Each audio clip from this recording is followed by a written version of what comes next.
உரிக்கிறது ஒரு பெரிய வேலையா இருக்கா? நகத்துல பூண்டு வாடை வேற வருதா?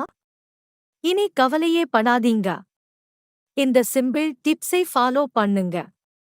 முதல்ல ஒரு முழு பூண்டை எடுத்துக்கோங்க. அதை கொஞ்சம் வெதுவெதுப்பான தண்ணியில 10 நிமிஷம் ஊற வைங்க. பூண்டோட தோல் தானா லூஸ் ஆகிடும். அப்புறம் உரிக்கிறது ரொம்ப ஈஸி. இல்லனா பூண்டு பற்களை தனித்தனியா பிரிச்சுக்கோங்க. ஒரு தட்டு வச்சு நல்லா நசுக்குங்க. அப்புறம் அதை ஒரு மூடி போட்ட டப்பால போட்டு நல்லா குலுக்குங்க. தோல்கள் தனியா பிரிஞ்சு வந்துடும். பூண்டு உரிக்கும்போது கைகள் ஈரமா இல்லாம பாத்துக்கோங்க. ஈரமா இருந்தா தோல் கையில ஒட்டும். காஞ்ச கையில உரிக்கிறது தான் பெஸ்ட். உரிச்ச பூண்டை ஒரு ஏர்டைட் டப்பால போட்டு ஃப்ரிட்ஜ்ல வைங்க. 5 நாள் வரைக்கும் ஃப்ரெஷ்ஷா இருக்கும். தேவைப்படும் போது எடுத்து யூஸ் பண்ணிக்கலாம். இந்த பூண்டு ஹேக்ஸ் ட்ரை பண்ணீங்கன்னா சமையல் நேரம் மிச்சமாகும்.